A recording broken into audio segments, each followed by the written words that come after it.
하여튼 제가 이 업무 보고를 하는 건 이유가 있어요. 나름의 이유가 있는데 이게 또 공무라고 하는 게 참 딱딱하고 재미없는 남의 일이어서 국민들께서 당연히 관심 갖고 지켜봐야 될 일이긴 하지만 사실 국민들께서도 그렇게 관심 있는 일은 아닙니다. 자기 일하기도 바쁜데 무슨 국가 공무라고 하는 게 뭘 그렇게 관심이 있겠어요.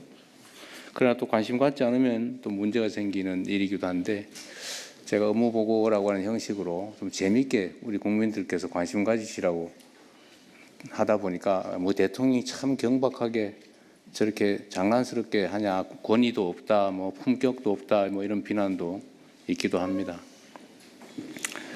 세상의 모든 일들은 양면이 있는데 그게 잃는 점이라면 또 한편으로 재밌다 이렇게 해서 관심도를 제고한 건 또 성과이기도 해요.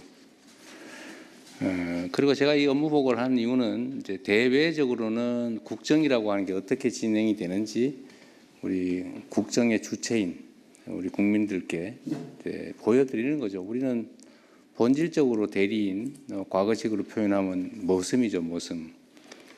주인의 일을 대신하는 머슴이기 때문에 주인이 일을 맡긴 취지에 따라서 또 주인의 이익에 최대한 이익에 부합하게 또 일을 해야 되고 그 과정 자체를 또 주인에게 잘 보여줘야 합니다. 또 우리가 당당하게 일을 잘하면 또 그걸 숨길 필요도 없는 거죠. 그런 면에서는 우리 국민들께 보고한다는 의미도 있고 또 한편으로는 우리 이제 내부의 업무 보고라고 하는 게 이제 과거에는 좀 형식적으로 했던 것 같습니다.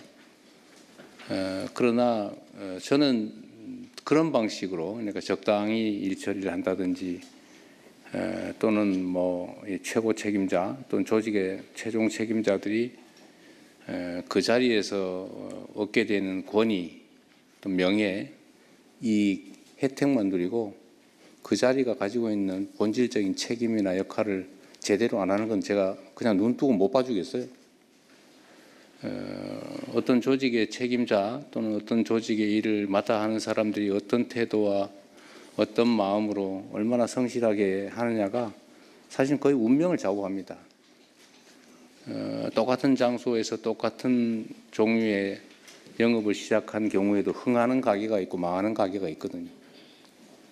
근데 흥하고 망하는 게 객관적 조건이기보다는 대부분의 경우는 다 그 주체, 주관자들의 태도와 마인드, 행동이 달려 있어요.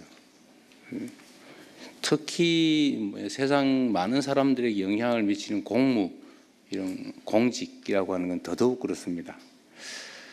우리가 어떻게 하느냐에 따라서 세상이 그야말로 흥할 수도 있고 망할 수도 있는 거죠. 똑같은 조선에서 선조대처럼 망하는 시대가 있었는가 하면 정조대처럼 흥하는 시대도 있었던 거죠. 거기서 제일 큰 차이는 결국 선조와 정조의 마인드 차이였을 겁니다. 평소에 공부하고 진지하게 세상을 둘러보고 억울한 사람이 없는지 찾아보고 거기에 시정될 수 있는 기회를 그 별 무겁지는 않겠지만 징을 들고 다니면서 징철하고 가지고 다니는 그 태도 자체만 해도 지방 관아의 관리들이 얼마나 걱정됐겠어요.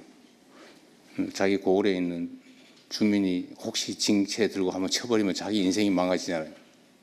그게 경계의 효과죠. 공직이란 건 그런 거다.